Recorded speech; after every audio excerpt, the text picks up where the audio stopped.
Okay, so today we are going to talk about operations with polynomials. Specifically, we're going to focus on multiplication and some basic division. We'll get into more division in future days. So let's just start with a little bit of vocabulary.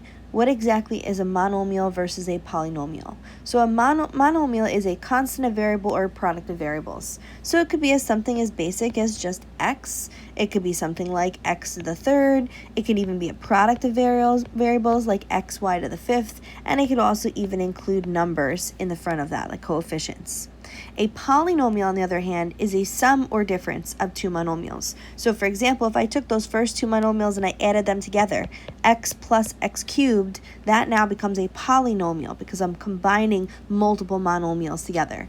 It could be addition, it could be subtraction, there could be regular numbers involved there. If I had something like x squared minus 2x plus 1, again, that's just to have a little bit of understanding of the vocabulary when we start using some of those terms. So the first kind of multiplication we're going to talk about is multiplication using a polynomial and a monomial. Most of you guys will probably recognize this as using the distributive property. So what you're going to do is you're going to obviously distribute whatever's on the outside of the parentheses, let me zoom in a little, to what's inside the parentheses, and then just see what happens when you multiply. So negative 4 times y would be negative 4y. Negative 4 times negative 7, remember that a negative times a negative makes a positive, and then obviously 4 times 7 is 28. And that would be your simplified version. Okay, simplified, by the way, means to make more simple. So you're going to be simplifying these problems so there are no parentheses. So if I happen to have 5x outside of this parentheses x squared minus 3x plus 2, I'm going to take that 5x and distribute that inside the parentheses. As I do so, I'm going to use some of those rules that we had you go back over in last night's homework. So 5x multiplies by x squared to become 5x cubed. Remember, if you're multiplying two terms that have the same base, you add your powers. 5x times negative 3x becomes negative 15x squared. Again, remember to multiply each term. And then 2 times 5x comes out to be 10x. And that's your simplified version. So I would imagine probably multiplying a monomial and a polynomial, probably not too complicated. You've probably done it a ton of times in your life, including even doing a polynomial by a polynomial. Now, most of you probably might look at this x minus 3 times x plus 7 and say, can I use FOIL? Of course you can use FOIL. So let's go back over FOIL, and then I also want to show you something called the box method. You can go back and forth. Both will do the same thing. I just personally like the box method a little better because it involves something that's like a little more visual. But let's say I wanted to use FOIL. What does FOIL stand for? It stands for multiplying the first, okay, the outside, the inside, and the last. Okay, so that would be FOIL. So if I multiply my first terms together, the x times the x comes out to be x squared.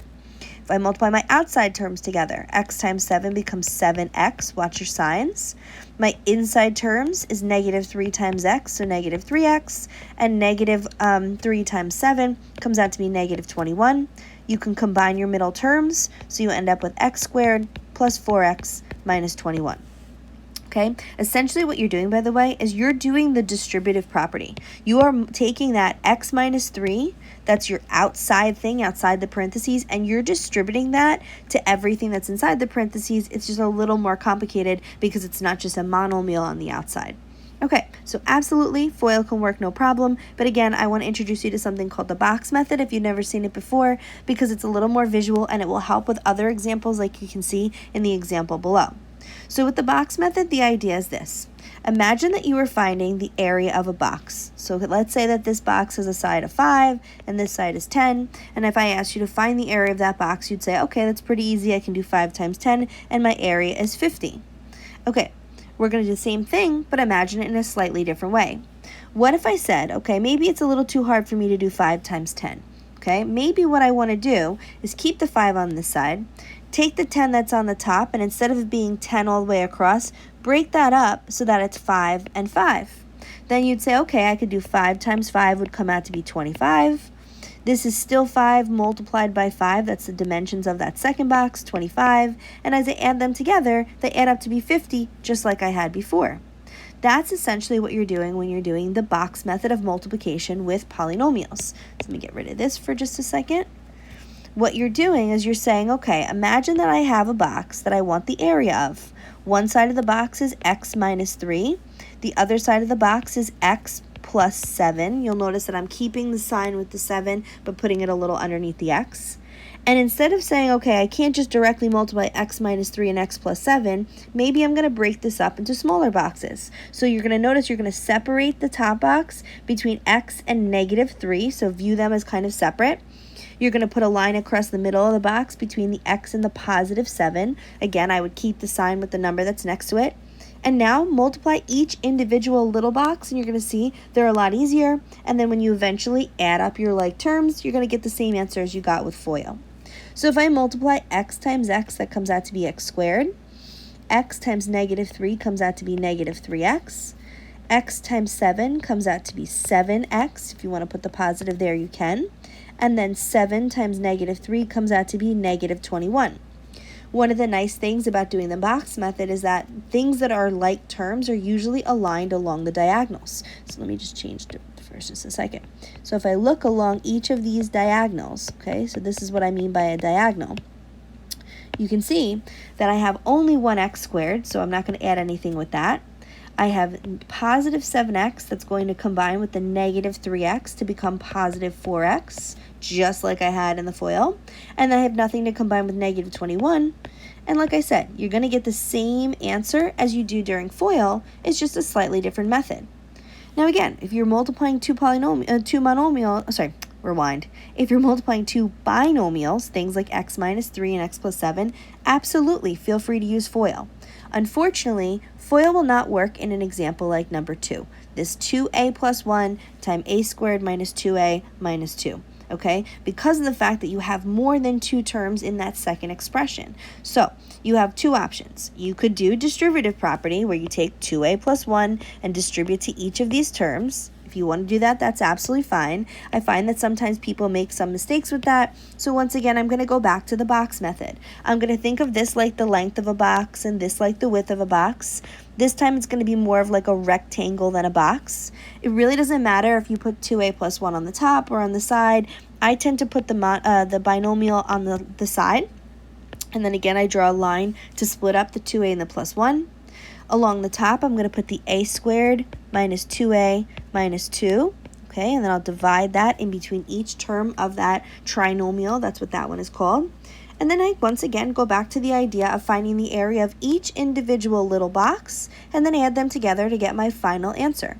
So I go one thing at a time, and that's the beauty of this box method, is it takes something that seems more complicated and simplifies it. 2a times a squared would be 2a cubed. Don't forget to add your powers. 2a times negative 2a becomes negative 4a squared.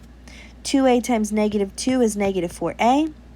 1 times a squared is obviously a squared. 1 times negative 2a is negative 2a. And 1 times negative 2 is just negative 2. Once again, as I mentioned before, you want to look along your diagonals, okay? Because that's where you're going to see things that are like terms that can be combined. So as I go through this, I only have one thing with an a cubed, so I'm just going to leave 2a cubed alone. A squared can be combined with negative 4a squared to be negative 3a squared. Negative 2a combines with negative 4a to become negative 6a, and then negative 2 is by itself at the end, and here is my final answer.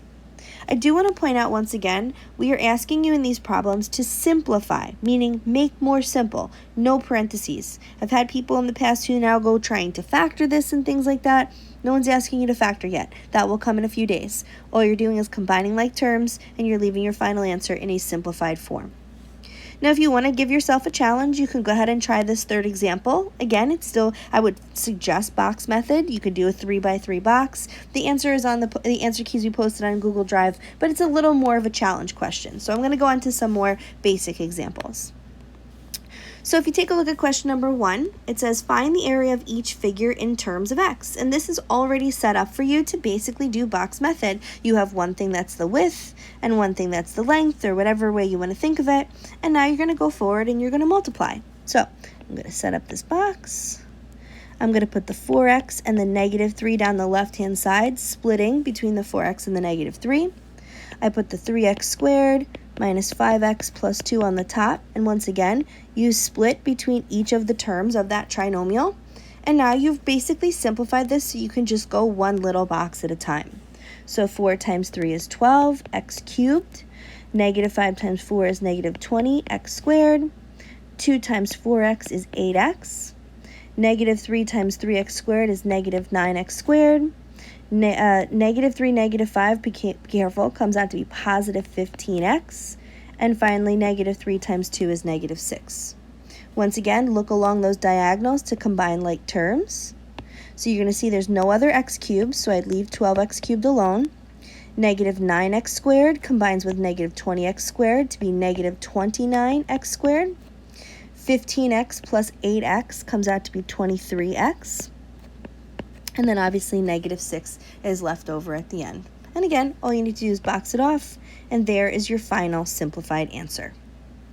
Now, just to give you one more example to practice with this box method and also kind of put it in maybe more of like a little bit of a context, if you take a look at question number 2, I can actually still start this the same way I started the previous problem. I just have to think about one extra thing when I'm done calculating. What's the main difference between the formula for the area of a rectangle and the area of a triangle? Instead of it being just length times width, or base times height if you want to think of the formula for the rectangle, with a triangle, remember, it's 1/2 base times height, or base times height divided by 2. Probably the second way is the way I'm going to think of that. So I'm going to go through and do my whole box method and multiply everything together. I have my 2x plus 6 on the left, x squared minus 6x plus 10 across the top. So you're going to go through and you're going to multiply each of those individual little boxes. When you're finished multiplying each of those little boxes, you're going to combine your like terms. So again, look along your diagonals. I have 2x cubed, 6x squared, and negative 12x squared becomes negative 6x squared. I do want to encourage you, please be very careful with combining your like terms. Feel free to use your calculator if you want to back yourself up. That's those careless mistakes that you make, they really add up. And right now it might seem insignificant. Oh, what if I did 6 and 12 to be 18 instead of negative 6? But eventually when that becomes something that's part of a formula or an equation, you're going to complicate things. So please take your time and be careful. Negative 36x and 20x becomes negative 16x. And then obviously I have the 60. So now, is this my final answer? The answer should be no, because remember, I didn't just do base times height. I need to do base times height divided by 2. So what I'm going to do is I'm going to put my entire expression over 2. Now, when you're dividing a polynomial by a monomial, which is the last thing I'm going to go over in today's lesson, essentially what you need to do is you need to take that monomial and divide it into each term of that monomial. So maybe a better way I want to think of this is as 2x cubed divided by 2, minus 6x squared divided by 2, minus 16x divided by 2, and then 60 divided by 2. The important thing to remember is you have to divide 2 into every single term of that polynomial on the top. You don't always have to write it out in the long way like I did here, but again, I'm just trying to reinforce the fact that 2 has to be divided into every term of the polynomial, and when you're finished, you should end up with something like x cubed minus 3x squared minus 8x plus 30. That's the area of that triangle. So to just kind of continue with that idea of what I just mentioned, if you are dividing a polynomial by a monomial, the important thing to remember is that monomial has to be divided into every single term of the polynomial that's in the numerator. So you may want to rewrite it as something like 10x squared over 5x plus 5x over 5x. Okay? So now as I do this, I'm going to divide my like terms. 10 divided by 5 is 2. X squared divided by x, as we recapped in yesterday's homework, you subtract your powers, you'd end up with 2x.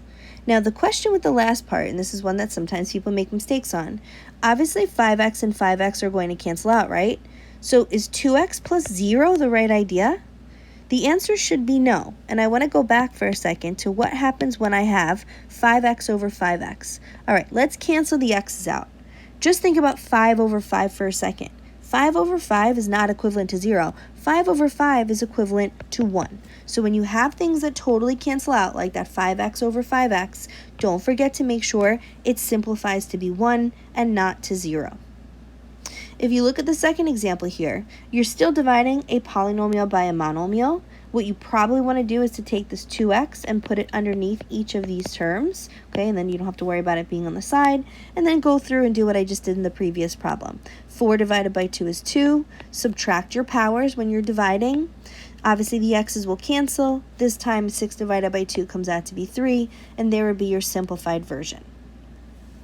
Now, just to do like 1 or 2 more examples, if I go down to something like question number 3, again, remember the main idea is I want to be dividing 5x squared into each of the terms in the top. And I would say if you're prone to making mistakes, you should really probably start by rewriting each term in the numerator divided by the term in the denominator. Okay, and then you can go through and you can divide again using our properties of exponents where you subtract your powers. So negative 5 over 5 would be negative 1. X to the 4th over x squared would be x squared. 25 over 5 would be 5. X cubed over x squared would be x. And then 15 over 5 is 3. And the x squared cancels out. Okay? Okay, good luck. Hope you enjoyed your first lesson.